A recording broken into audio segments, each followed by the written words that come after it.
Hello, thank you for joining me today. My name is Germano, and I am the owner of ICS Consulting Service. I'm going to go ahead and get my presentation up. Get this going. My little box around. Thank you for joining me today for a July webinar. I have a feeling that a lot of people are busy. It's summer, it's July. I hope everyone had a really nice Independence Day, enjoyed themselves. This webinar is going to be recorded, so for those of you missed the opportunity to watch it live, I always record them and upload them on my YouTube channel for ICS Consulting Service. So today I thought it would be important to, and you might hear people chime in that are joining in late to the webinar, in case you hear any bells or noises. I thought it'd be interesting to talk about why compliance audits matter in your licensed cannabis facility. I travel a lot, especially around Colorado. I'm based in Colorado. And I always am asking people if they audit themselves. And a good chunk of companies actually don't do self-auditing. So that's why I thought this webinar would be really important to put on today. First, I just want to give you a little bit of background about myself in case you have not watched any of my webinars. My name is Jennifer Germano, and I am the owner of ICS Consulting Service here in Denver, Colorado. I started in the Colorado cannabis industry in 2009 when we were under Amendment 20 before we legalized recreational, and I worked in medical dispensaries for a good chunk, about 5 years. And then we legalized rec in 2012, and I think it was by 2014 our first legal recreational dispensary opened, and I moved over from the medical side and went and helped open up a recreational dispensary in 2014 for adult use. So it has been quite a ride for me from going from medical to adult recreational legalization, and now I've been consulting for 4 years in my business, working with the various different states on their application, doing audits and employee compliance training. I'm extremely compassionate, but passionate about compliance and employees and compliance education. It's just one of my biggest passions, and it's why I do these webinars for free and I don't charge. I think it's important to get the education out there. So I'm going to go ahead and start my video and my presentation, and if anyone has any questions, you can always email me. At the end, I'm going to have a slide with my email address. Please feel free to reach out to me if you have any questions. For the people who are attending the webinar, you can also submit questions by using your chat box. I do not like to take questions until the end, as it does kind of slow down my presentation a little bit. And I'm going to figure out how to make myself disappear. There we go.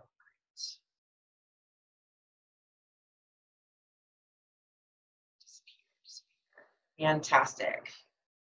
Well, happy July, everyone. I hope everyone's having a fantastic summer. It's a beautiful day here in Denver, Colorado.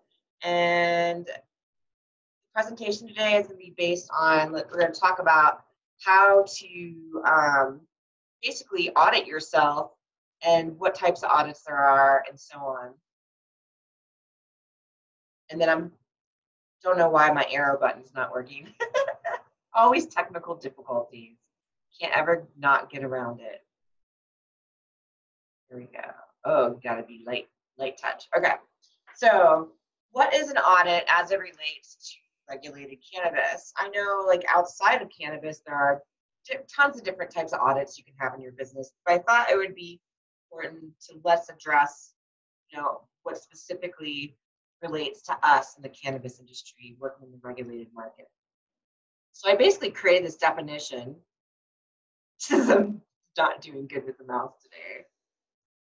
So I basically created this definition. I actually kind of looked at the definition of an audit, and then I kind of added in some of my own stuff that would make more sense as it relates to cannabis. So the definition of an audit as it relates to cannabis is it's an official inspection of a business's operational processes, systems, compliance culture, and adherence to state and local cannabis regulations. I thought that was a pretty good definition, and it definitely rings true. Your Now, not everyone comes in and addresses the compliance culture. I do when I do audits. I like to see how knowledgeable the employees are. I like to see, is there respect for the regulations? Are people cutting corners? Are people lackadaisical? Are they complacent? Those things are all part of my audit as well that I keep my eye out for, that I will let my clients know if I see it, as well as auditing all their processes, so your SOPs, your systems. This could be even down to your point of sale software, or even your employee handbook and the systems that you have in place for that. And of course, the people who regulate us, the regulatory body, are regulations for local and state. So that is all super important. So you might be going, well, why do I need an audit? Why would I need an audit? And like I said, I'm going to talk about all the different types of audits. So here's a couple of things on why I believe you need an audit, whether you self-audit or whether you have an independent audit, a third-party auditor like myself with outside eyes. One, it's going to tell us where we are at in our processes in our business. That's the number one why we need an audit. Number two is being proactive in preventing violations in your facility. The whole purpose, why spend all this money? I mean, millions of dollars I see people invest in their operations to get them started. The money people throw to get these applications approved in states. And then they go and they get approved and they spend all this money, and then no one wants to spend money on compliance and an audit. They'd rather spend the money to get to the start line and get approved, but from there's no more money they want to dump in to compliance. So now all the millions of dollars that you just invested in your business, you're putting at risk, because essentially you're saying you don't want to know where you're at. And so that's why it's important to invest in compliance, why it's important to do an audit, because you should really know where you're at least monthly, if not monthly, quarterly. It should not be a once a year, meaning if you're just relying on me to come in and tell you where you're at once a year and you're doing nothing else, it's not enough. It's not enough. Having someone like me come in is you being proactive, but you also need to be proactive, and it needs to be a daily, weekly, and a monthly engagement as far as auditing your facility and always knowing where you're at. That way, when the state comes in and you get a surprise inspection, because they don't tell you when they're coming, you are ready. You are ready, and you are at ease, and you are calm. And at a minimum, you might get told to move a camera, or you might get a warning letter, but it's a great way to avoid getting huge fines. And so this is why we need to audit. Also, it creates a culture of compliance. I talk about this in all my educational videos. Culture of compliance is super, super important. And a lot of times, just following the regulations and implementing your processes and standards inherently creates culture of compliance. But you want to get your staff used to being in a regulated industry. So it's a positive. It creates a culture of compliance. It gets people used to being audited. It gets your employees and managers used to having questions.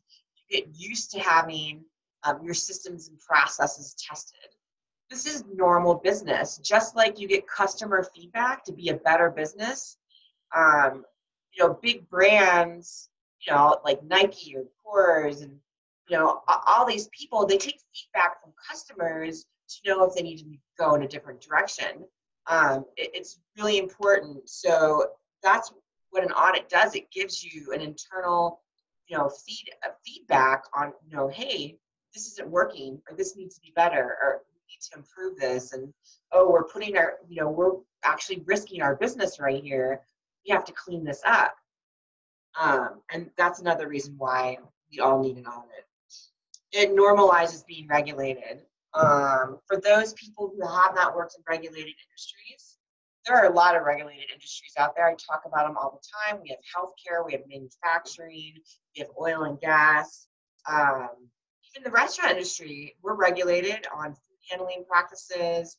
The health department regulates us. So it's completely, you need to normalize working in a regulated environment, being on camera, being asked questions, having surprise inspections, adhering to rules that you might not agree with, that you might think is redundant or overkill or being overregulated. But this is what we have to do in order to have the freedom to have a licensed cannabis facility in the United States and in the state that you're operating in. And so no matter how redundant some of the regulations might be, or you might think it's a pain, or why do I have to do that?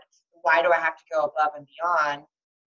You just invested millions of dollars to open this facility and you don't want to lose it. And we're working in a market that is so brand new and not regulated federally that you want to do everything you can on a state level to be a top-notch facility. So if things ever do go awry, you're the person who always went above and beyond.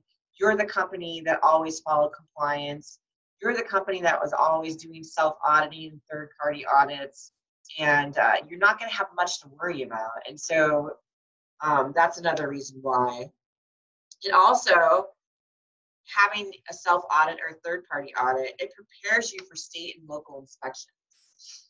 I can't tell you how many people I come across that never did an audit, whether it was third-party or internal, a self-audit, and then the state came in for a surprise inspection and they were completely caught off guard. There is a way to not have that happen. You can be proactive. Trust me, if it was my $1 million, I would definitely be proactive to protect my $1 million investment and that I'm going to get a return on that investment and not be shut down and not get a $50,000 violation and not have a revolving door. I would do everything I could to invest in those things to do preventative things for this so that doesn't happen. So it definitely prepares you for state and local inspections. That way, when they come in, you are ready. You go through audits once a month, you understand the regulations, you understand what your responsibility is. You can have, educated conversations with the regulators that come in and not operating from a place of reacting and panicking. Your regulators don't want to come in and have you in a reactive space, which is all you're doing because you didn't do what you were supposed to do and now you got caught, you got in trouble. So why not eliminate all that? And that's what you can do by doing an audit. Probably sound like a broken record, but doing an audit is extremely important, and I really wanted to highlight why it's so helpful. And even if you have been in business 10 years here in Colorado or 5 years, you still should be doing an audit. You still should never walk around and get to that complacent place where you're like, no, I have it in the bag. I've been doing this 10 years.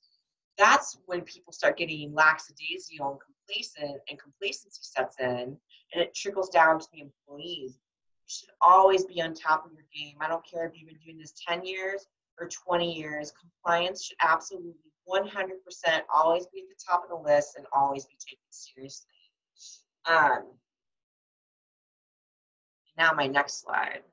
So I thought I would talk about, there we go, audit types as it relates to our industry. So these are audit types for a licensed cannabis facility. So this is cultivation, dispensary, and manufacturing of edibles and concentrates.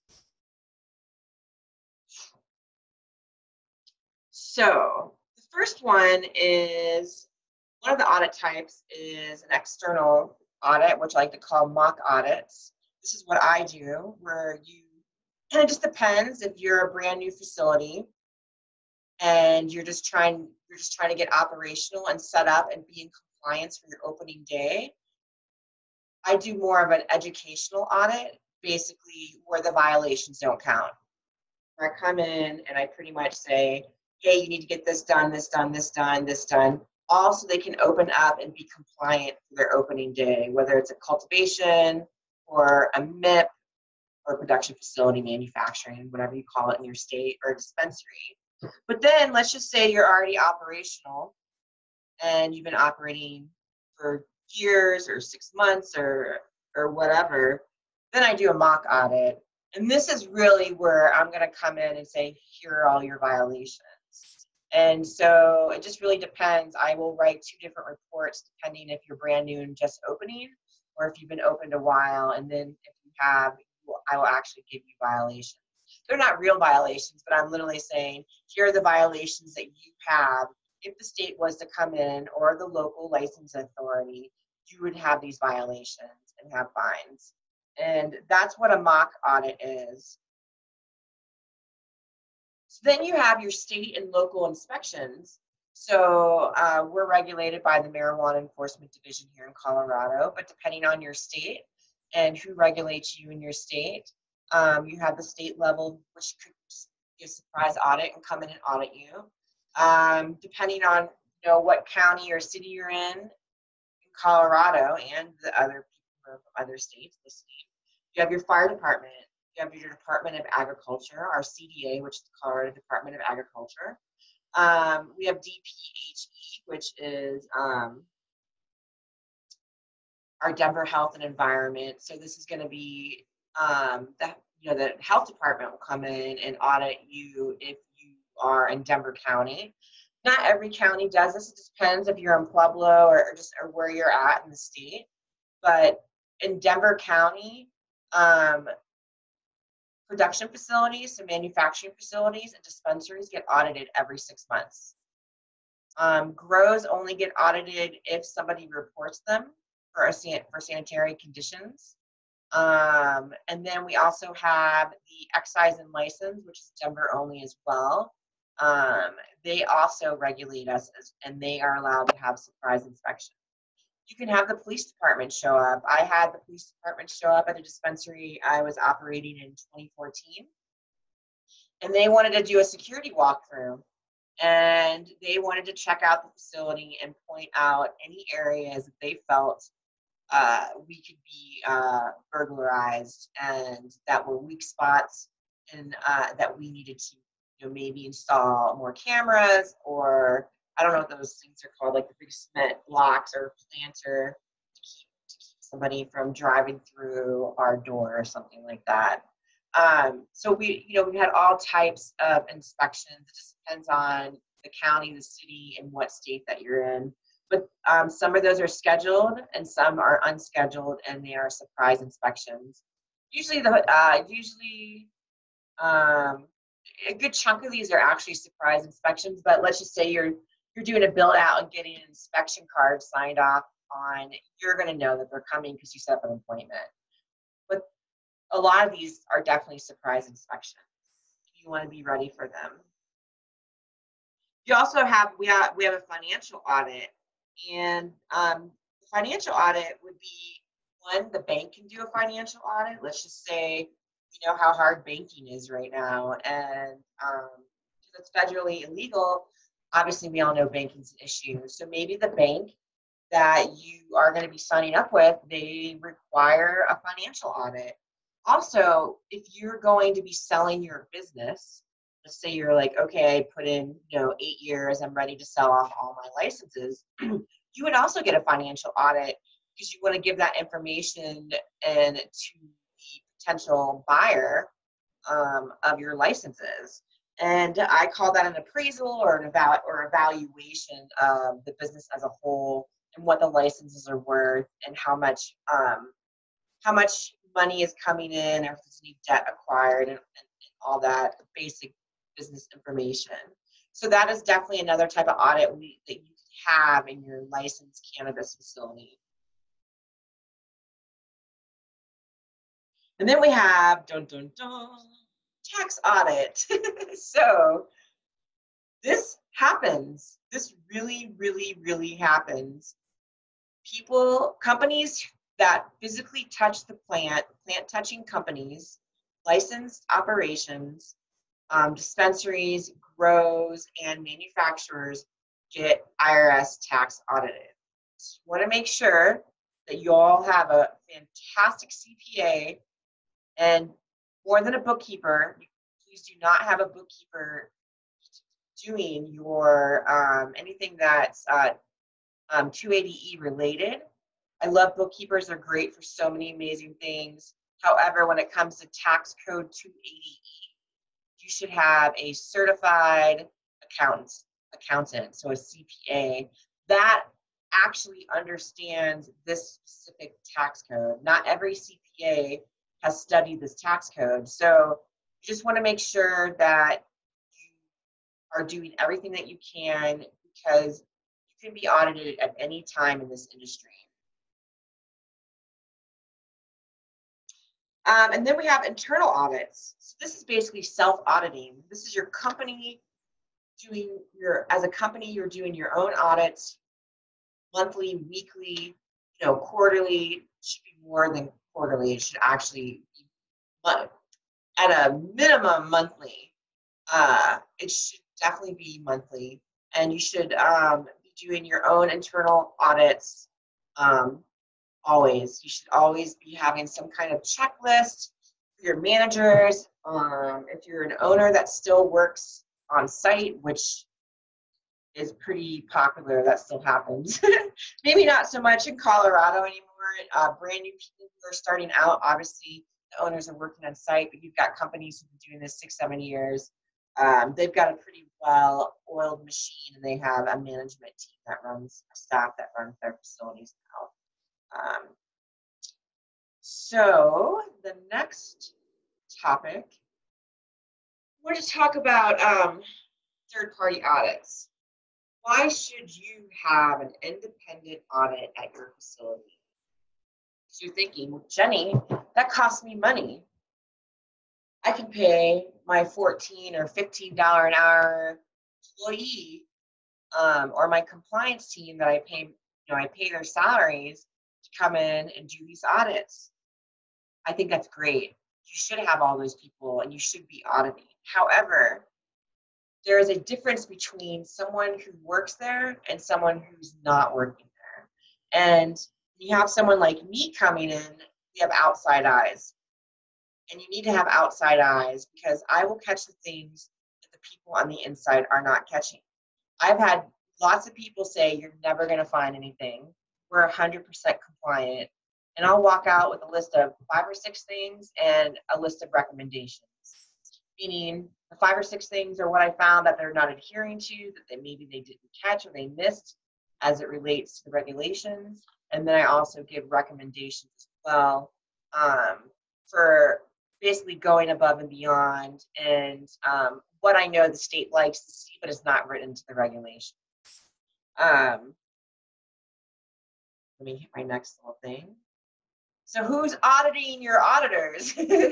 So you have this amazing compliance team, or you have, your in-house auditor, but who's checking them? Who's checking them? And it's not to make anyone wrong or bad. Sometimes I feel people might think they're going to lose their job, or they're going to get in trouble because they're the compliance person, or they're the compliance team. They should know these things, and that's why they're getting paid.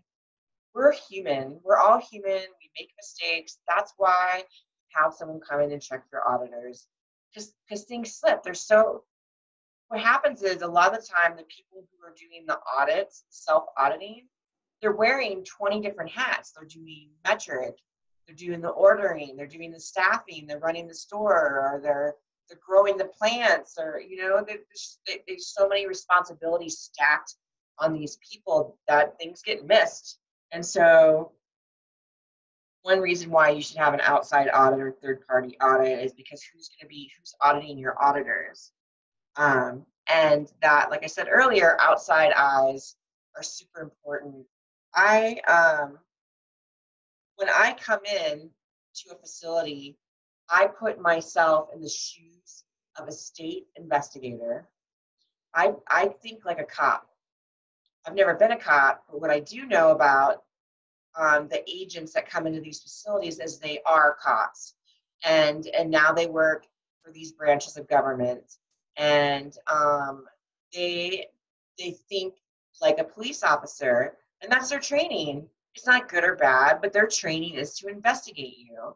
And so that's how I put myself in their shoes, not saying, oh, that's okay, and sweeping it under the rug, and oh, if you don't have that to show me, it's okay, I believe you.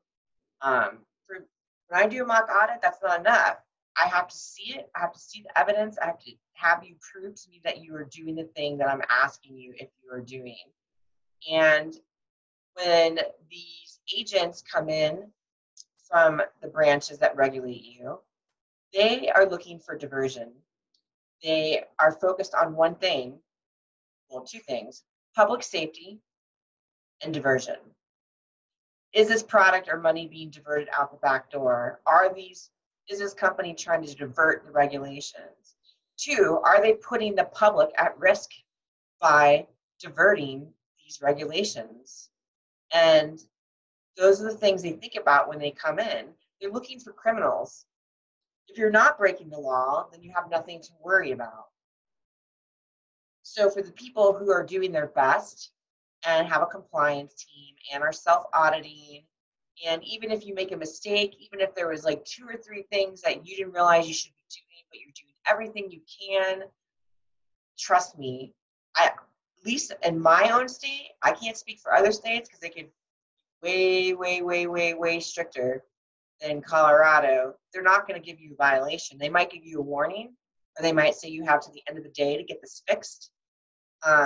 So one of the things I always educate people on is when you're getting that inspection, if they ask if you have something and you don't have it, I always teach people to say, I can get that to you by the end of the day. Can I get your email address? Can I get your card? Don't just sit there as a deer in the headlights, like freaking out and clammed up. You have to step up and say, I will get this for you by the end of the day, or can you give me 24 hours or 48 hours? And then you commit to getting it done and getting it solved for them right then and there. I think it's really important to show integrity, but also be resilient in this industry. And like I said, no one's perfect. Lots of people make mistakes. A lot of time, 80%, 90%, it's so unintentional and unconscious. So I just think it's part of, making sure you're treating your regulators with respect, not being sharp or an asshole, pardon my French, when they come in.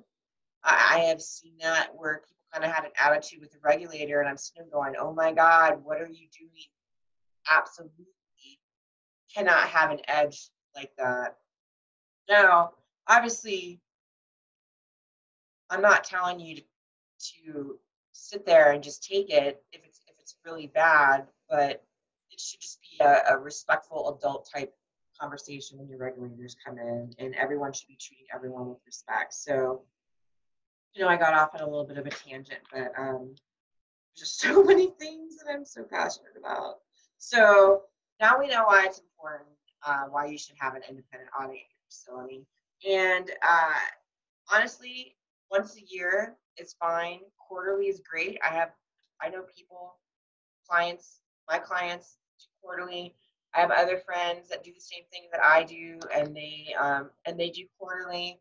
Mostly, I also have people who just do them once a year. After we cycle through the new set of regulations, because every January and July we have a new set of regulations that get implemented.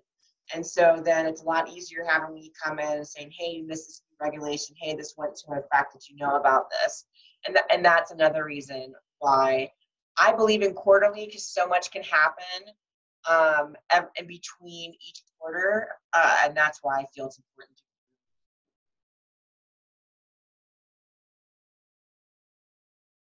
Let me take a little sip of water.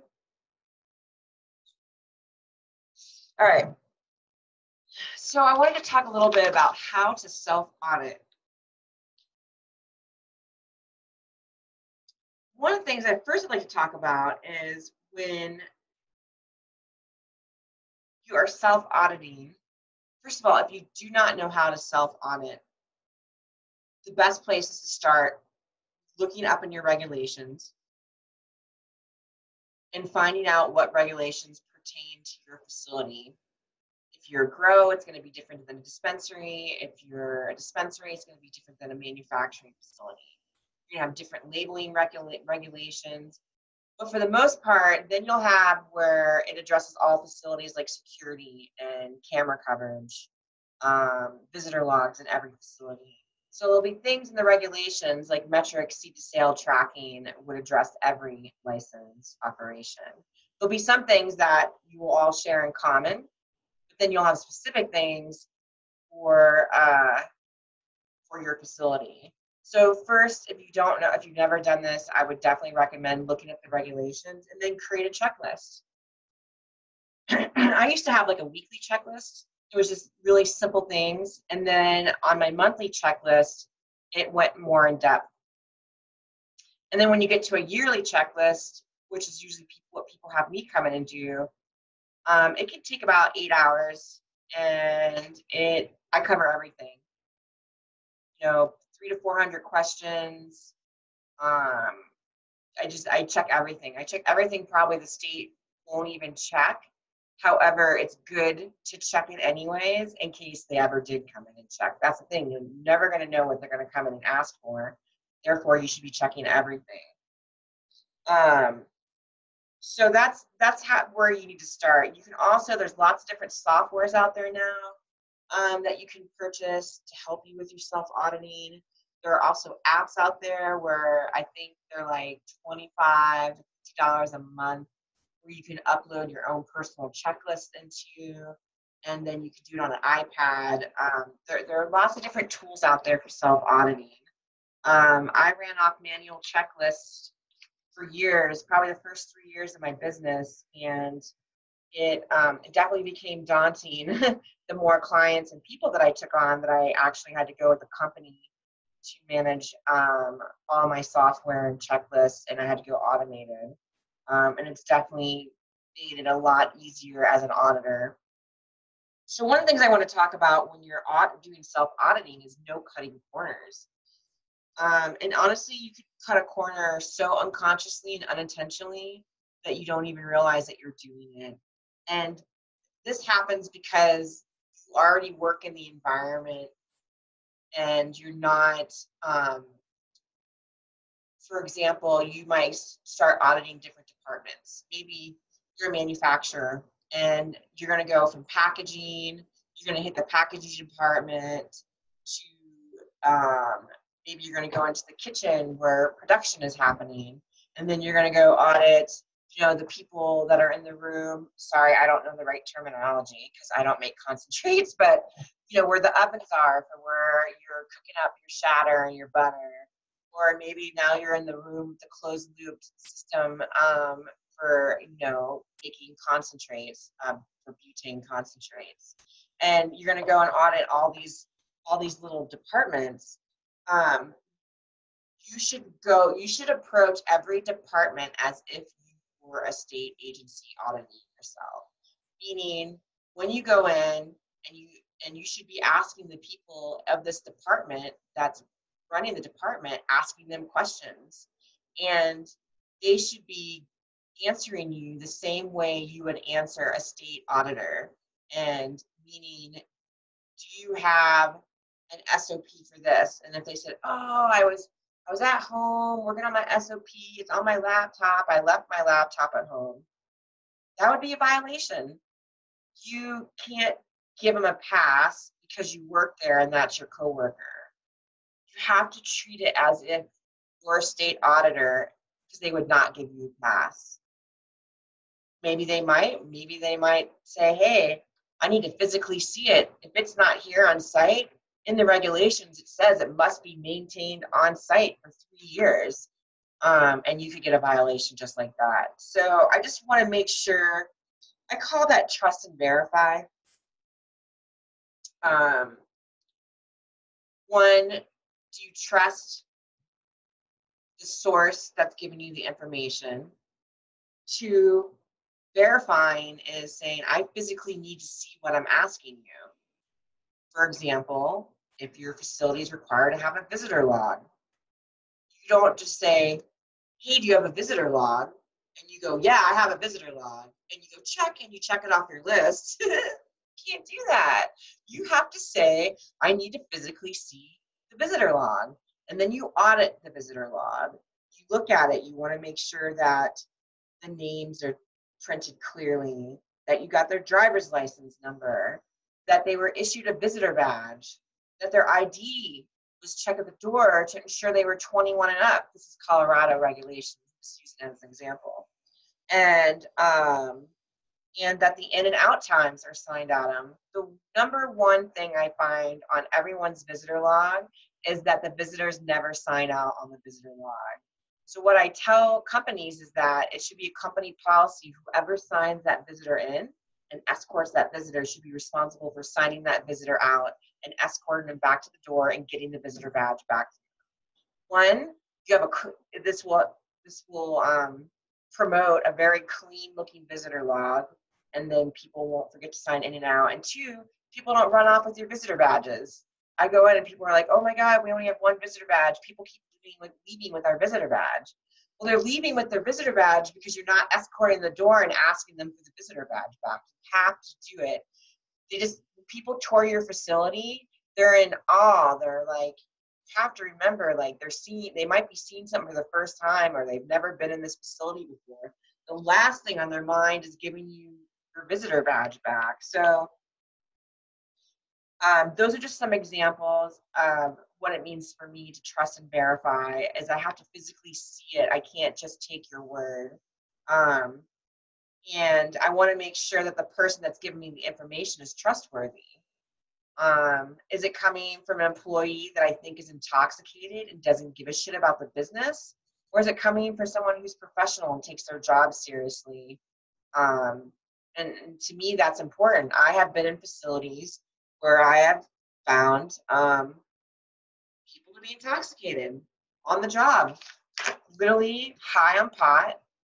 Which I'm not opposed to anyone who consumes cannabis whatsoever. However, when it affects your job performance and your eyes are rolling behind your head and you're not coherent and you can't answer an auditor's questions, even remotely in a responsible way, that's a red flag. That's a red flag. So those things are really, really important. So another self-auditing that you should be doing is inventory audits. This is absolutely 100 million% important. If you're a grow, now let's just say most people that might be watching this webinar are most likely going to be on Metric, Brandwell's Metric seed sale tracking software. Most states are now taking on Metric and maybe another one, but I'll use Metric as an example. Your plants are tracking Metric. Great. That's great. You can't rely just on Metric. You have to self-audit. You need to do a physical plant count of all your plants. You have to. Because if you never do, then if plants go missing, things come up, it's going to be such a pain to try to figure out and how to track it and try to figure out where the problem is. But if you do a physical plant count, and they have RFID scanners now that you can buy, all kinds of them, and they have programs and software and data.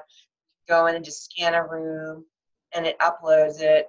And then you do it the old school way, where we used to walk around with a barcode scanner and a laptop with an Excel spreadsheet open, just going in and scanning plants. Obviously, that doesn't work when you're a huge plant count, but if you're a small operation with 1,800 plants, that's really not a big deal. But you start getting up into higher tiers where you're having 20,000 plants or more. Nobody really honestly wants to walk around with a barcode scanner scanning 22,000 plants. It doesn't sound like a good time. So what you can do is then download the data from your tracking software, saying, here's what we're saying you have in inventory, and then merge it. Take your two spreadsheets and merge it with your physical plant count and merge the two spreadsheets together. And what I do is maybe the physical plant count, I highlight all the rows yellow.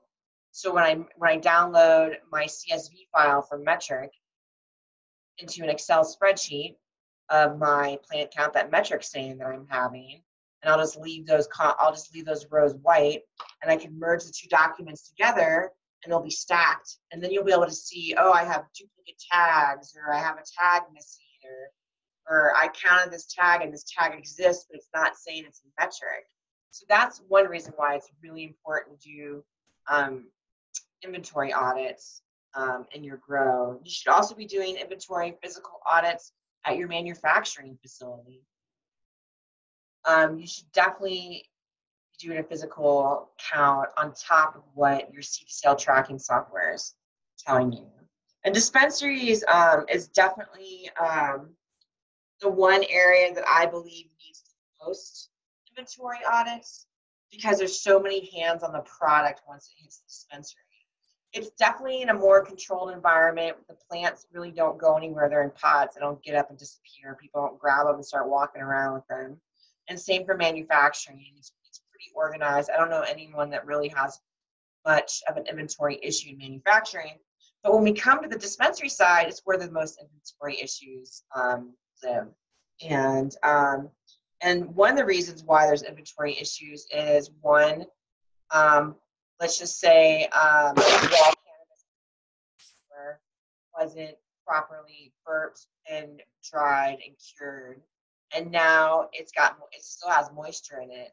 And then let's just say I'm deli style weighing. So every time a customer comes in, I'm weighing the cannabis out in front of them. So every time I open that jar, air gets into the jar, it's like burping the jars. Air gets into the jar and starts drying out the product. And so now we have moisture loss. Also, when we have bud tenders and lots of people with their hands touching the physical product and weighing, then we have bud that falls on the floor, falls on the counter, and then we lose product that way. And if it's not properly tracked, it screws up all your inventory. I am a big fan, I know some people aren't, but from an inventory control perspective of view, 100% pre-pack. And for those of you who are going to be starting up a new dispensary, I highly recommend pre-packaging your eighths, quarters, joints, grams, however you're going to do it. And maybe you only weigh ounces. Like if you want a deli style, maybe you only deli style, weigh, whatever you want to call it. You weigh your ounces, or if they buy a 2 ounce. But if they want to buy, let's say, their whole ounce in eighths, it's already prepackaged. It really does eliminate inventory issues when you do prepackaged, because then it gets prepackaged, it's weighed exactly to the T. That's another thing, is you have some bud tenders that might overweigh or weigh heavy, and so when you pre-pack, your eighth, 3.5, 3.5. Every single one is 3.5. Every single gram joint is weighed, and it's a gram joint.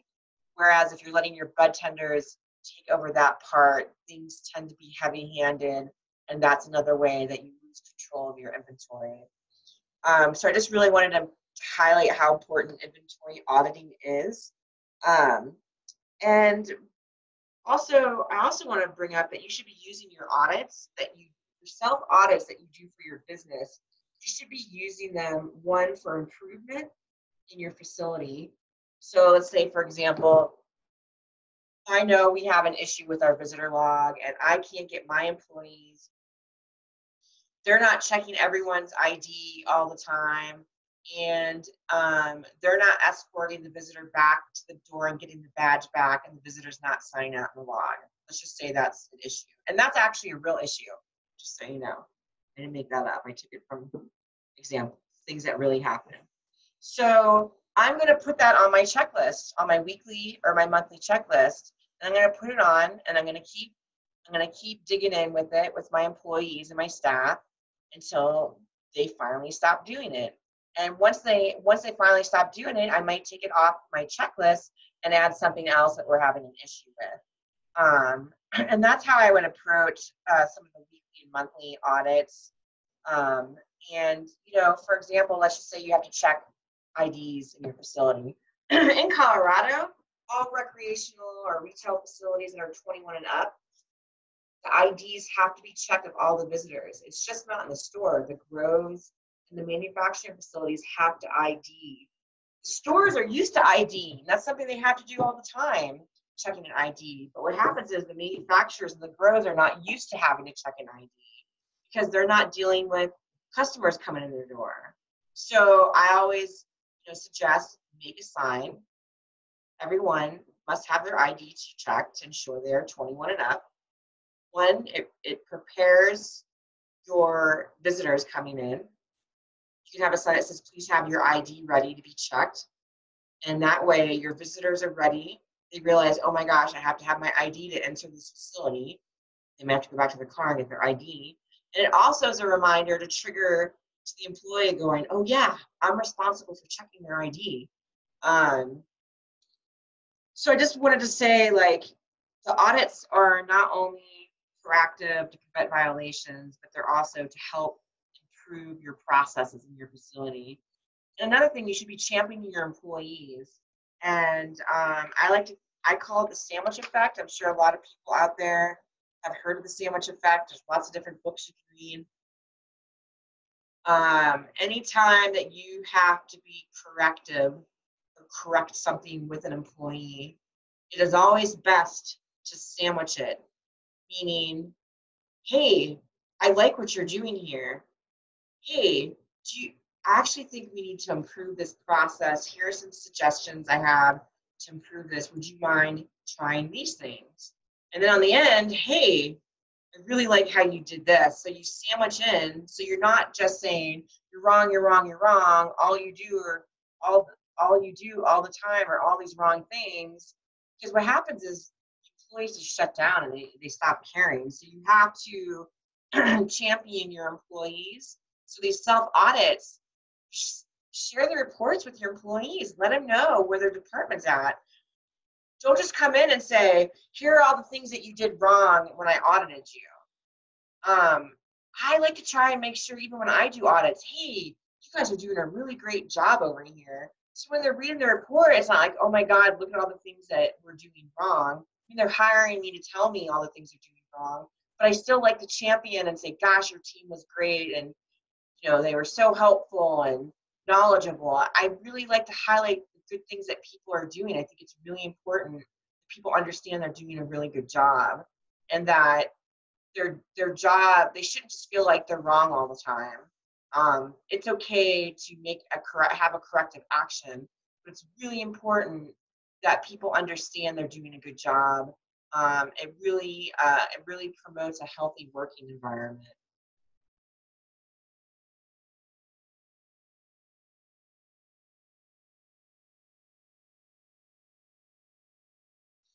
So what does auditing do for your business? Well, what is the positive impact on your business that doing audits can make? One, a positive impact is it will put you and your team at ease as to always worrying if you're going to get into trouble. Like I said earlier, like you don't want your employees walking around worrying or feeling like they're wrong. Typically, low-level employees don't feel these things unless a manager and owner is sharing negative information with the employees, which then stresses the employees out. I really hope and would like to promote that some of those burdens should not be put on low-level employees. They only make $12 an hour, and those burdens should not be put on them. Those burdens should be saved for management and owners. So I definitely recommend don't share burdens with low-level employees. They're the ones engaging with your customers, and you really want those employees happy and being engaging. So you want to make sure your team's at ease, and that's a positive impact, because if your team is like, wow, we have a great compliance culture, we're doing great with our audits, we only have a couple things to work on, but we're doing great in all these areas, I really love my job, I love helping the customers, it creates a really positive impact for employees. It creates an amazing compliance culture, but a healthy workplace culture. So like I said, it creates a healthy work environment for the entire team. Here's another thing, it furthers education for compliance in your operations, which is important for the employee and the employee's growth and the business's growth. So let's just say employees get onboarded in your business, and that's it. They get a one-time training. They've been there 3 years and they've never had another training. Shouldn't be that long. They should get trained every 6 months to every year. Doesn't matter if it's stuff they know, because they'll hear it differently every time. So what happens is having the audits and engaging your employees with your self audits, or even a third party audit like myself, like to make sure I engage with all the employees, is that it promotes a compliance culture, and it also it educates them, because they listen while you're in there. They're learning, especially the management team that might be escorting me, or you're on a third party audit, but even yourself, if you're the auditor and you're doing an internal self audit, that they're listening, they're hearing you, and that's having a positive impact because they're learning, they're being educated. So it's a continuous education, and to me, that's a positive impact for a business. And a more obvious one is that it helps prevent future violations. We all know that. And then here's another thing. What's good about audits is it can't it probably 99% prevents violations. I can't say it isn't 100%, because someone could do something ridiculously unprofessional and get a violation. But think about this: if you get a violation, at least in Colorado, it's public knowledge. They post it on the MED website, the license number, the DBA, name of the company doing business as, or the LLC, and they'll actually list the violation type and how much the fine that company got. And we can go and access that information on our Marijuana Enforcement Division's website. And I think they have every single year listed on there. And I recently went and I was perusing the whole file and looking at it, and I was like, wow. I mean, there are some, like, I think I saw one for like $75,000. I was just curious what some of the biggest violations. I added up, one company had close to $500,000 in violations here in Colorado. And I was like, wow, that is crazy. So now that's public knowledge. So then, don't you think that affects your reputation? It might not. Here's the truth: your customers aren't going to, maybe 1% or less of your customers might even know where to find that information. But among your colleagues and peers and people in the industry, they'll find out that information, so it can affect your reputation. So that becomes a negative impact on your business. We want to have the opposite. We want a positive impact on your business. Sure, I'm sorry, I'm reading through my checklist, make sure I get it all.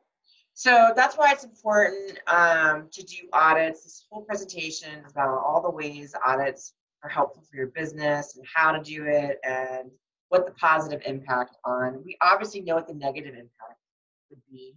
If you didn't do an audit and you got a violation, what did I just tell you? So I just saw someone that had $500,000 in violations. That could close a business down.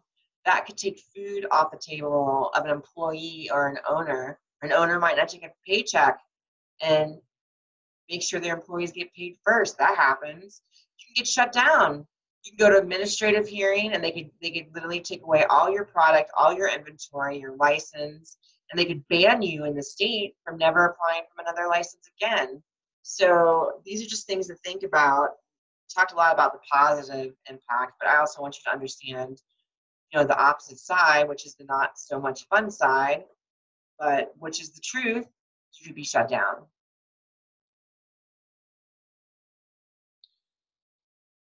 So preparing for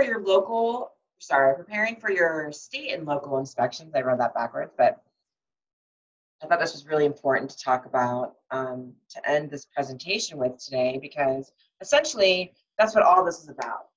All this is about is really just preparing to make sure that you're operating the green area and that you're doing everything that you can. And what I like to tell people is, look, sure, you can do the minimum requirements of what the state and local license authority ask of you, or you can be a top-notch compliant facility and go above and beyond what the law requires you.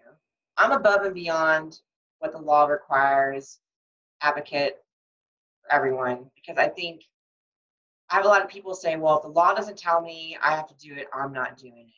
That's great. That's great. The reason I want you to go above and beyond is because when they come in for your inspection, they're going to see that you're going above and beyond. It's not for me. I'm not asking anyone to go above and beyond for me.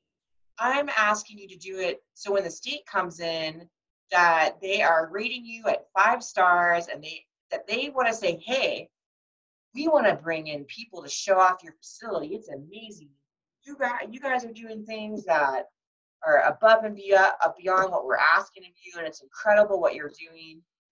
You want them, and maybe you don't want this. Maybe you just want to fly under the radar and never have anyone come in your facility. I know there's people who want to be that way too. But look, at the end of the day, it doesn't cost anything to go above and beyond. And if it does, what does it really cost you? And the drop of the bucket of the huge scope of this whole thing. You just spent millions of dollars to open this operation. And now you have to spend more money to keep it operational and to keep it compliant. So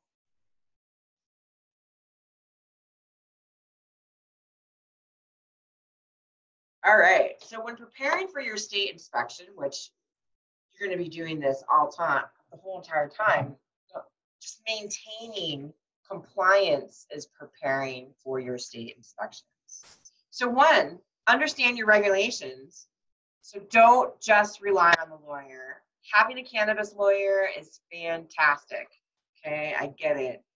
And they're great for helping with gray areas and clarify, and they're great when the state comes in and gives you violations and warnings, are helpful when you have to get, renewals, or, get a modification of premise, or, change location or change of ownership. They're great for so many things. But I implore you to read your regulations, understand what is required of you. Do not go into this blindly thinking, oh, we have a lawyer or have a compliance team, they're going to do all that for me. To all the brand new people out there, this is what I tell all new clients who are brand new in this industry: learn everything, learn it all. That way, when you finally get enough money to pay a team to take over all the things that you're doing, you will know if they're doing it correctly. If you just let them come in and take it over and you never learn anything, how are you ever going to know if they're actually taking advantage of you and they're doing everything correctly?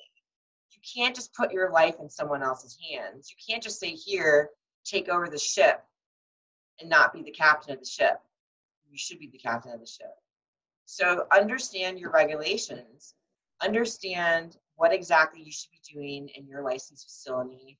So when you're ready to turn over the reins to the managers, that you can check in on them and you can understand that, and make sure that they're doing everything that they need to be doing, so you can hold people accountable. You can't hold anyone accountable if you don't understand the regulations. Perform monthly internal audits. Well, we definitely talked about that and went over that in the slides earlier in the presentation, that performing monthly internal audits are really important. And this definitely prepares you and your team for an inspection. You also want to build professional relationships with your regulators. As I mentioned earlier, don't be a blank hole, the beep beep hole. I don't want to curse too much on these, but don't be a jerk. Build a professional relationship with your regulators. Most regulators I meet, they're really there to help you. They really don't want to shut you down unless you blatantly do not care. I mean, there are people who really don't care and they're not following the rules, but there are people who care. So just, be nice. Be nice, have integrity with your regulators, and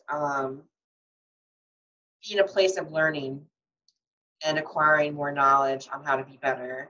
And take their advice, don't take it personal. They're there to do a job, and they have to do their job. And you take that information and you use it to be better, and maybe there's not going to be anything negative they're going to say, but if they do, you take that information and you become better with it. And that's how you will soar in this industry and do well and have growth. So it's really important to be nice to the regulators. I mean, you don't want to ask them over for dinner or anything like that, but you want to just keep it very professional and clean.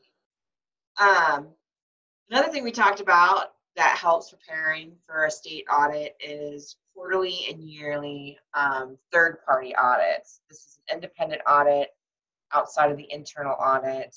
Like I said, quarterly or yearly is highly important because I study what all the changes that are going on. I'm on top of the red line rules, implementation dates. I'm not trying to manage a store or grow and learn the regulations at the same time. I'm just focused on regulations. That's why somebody like me is super important, because I have nothing really in my way distracting from the things that are important that I can come in and catch. So having someone like me comes in and definitely prepares you for audits, because I like to also tell people how to handle a state inspection. For example, how to escort an inspector, how to never leave an inspector by themselves, how to have really good record keeping and have everything really well organized. My rules: if it takes you more than 5 minutes to find the information for a regulator, then it's too long. And you need to fix your process, and it needs to be streamlined, and it needs to be quicker. Has to be 5 minutes or less. If it takes you longer than that, you start walking around and sticking their nose in things. Now they're bored and they have to start looking for stuff. It's just something that I learned because I've been through a lot of audits through the state. I ran and operated dispensaries for 6 years here in Denver, and I had fire department, excise and license, health department. I also had the marijuana enforcement division on a regular basis in all the stores that I ran over 6 years. And I really learned how to handle the audits in an at-ease way. And so I try to share this information with people to help them, instead of coming from a reactionary place, to come from a proactive place. So lastly, when I talked about why we do audits and having these internal audits and third-party audits, it expands the employee compliance training programs in your business. This prepares you for your state audit as well, because now your employees are educated. Here's what I see. I will see, now I've seen this, and I do this myself, where I've seen the state come in and actually start questioning employees, not managers, not owners. They'll start asking employees questions because they know they're the most nervous, and then they know that they'll just say things out of their mouth, whereas an owner and maybe a manager will be reluctant in the way that they say things. So now you're going to train your employees on how to handle an audit, so if an agent does stop and talk to them, they understand how to interact with that state agency or that regulator. Can't just say, oh, we're just going to focus on our management and owners and not the low level employees. I love talking to employees. And some of my audits, I will pull an employee aside and see where they're at with their knowledge of their job that they're doing. So you never know, a state agent might do the same thing, and an investigator, I don't know, everyone's different in every state. I think I just call them investigators. or an agent out here, because in Colorado, the Marijuana Enforcement Division are real police officers, for those of you who did not know that. They carry a gun, and they actually have a police badge, and they're criminal investigators, and that's their background. And for a very long time, they've prosecuted people for marijuana, and now they're enforcing it. So it's a very interesting situation to be in, that our regulators once prosecuted people for marijuana, and now they're regulating us. And so I'm not sure what your state is like, but maybe it possibly is the same, or they come, maybe they come from an FBI background or CIA background or police background or some type of investigative background in your state. And so you have to remember that. So my last thing I want to share with you, and then we're now at a little bit over an hour for this webinar, is that, and I'll bring my picture back up. So I think this is really important. There I am. You can see me. All right, so what I think is really important to leave you with is that when you have a thriving compliance culture in your company, inherently prepares you for a state audit. You don't have to go around going, oh my God, I got to do all these things to prepare for my state audit when I think they might be coming in. You don't have to stress about that. All you have to do are all these other things that I listed: doing your self audits, making sure you're reading the regulations, and you taking responsibility and knowing where you're at and making sure your employees are educated in compliance and having the third party audits. All this inherently prepares you for the state audit. You don't have to do extra work to prepare for an audit. You just have to maintain compliance in the facility and take responsibility in making sure you're self-auditing, and at least having someone on the outside coming in, once a year or quarterly, to make sure there was nothing that got missed or what needs to be tightened up, or hey, what are some recommendations for us to, how can we look better? I mean, it can go from like having a white binder for your safety data sheets, to like saying, hey, go on Amazon and they make these amazing safety data sheet wall hangings, and then like a bright yellow and red binder. It comes in a rack that the book gets placed in, and then that can get put on the wall. So it just depends. Like there's like little touches that you can do that will lift the facility and make it look even better. So anyways, those are definitely some good recommendations. I think I forgot to mention this when I first started, but just a reminder, I'm not a lawyer and I'm not your lawyer. And I do these webinars strictly for educational material, to help educate people on compliance as it relates to licensed facilities, whether you're in Colorado or Michigan. Like right now I'm working on some applications in Missouri. So I'm just really excited for anyone who watched this video today. I hope it was really helpful for you. And anyone has, to my next slide, if anyone has any questions, please feel free to reach out to me at jenny@icsconsultingservice.com. You can go to my website, which is icsconsultingservice.com. I have my services listed on there. There are lots of things that I do that really aren't listed on there, like application work in other states. But feel free to shoot me an email if you have any questions or if you need any help. Like I said, I'm recording this video today. I'm going to upload it to my YouTube channel, and I will send out the link so everyone can listen to the recording. And I appreciate everyone who is watching this video today, and I look forward to seeing you again in the future.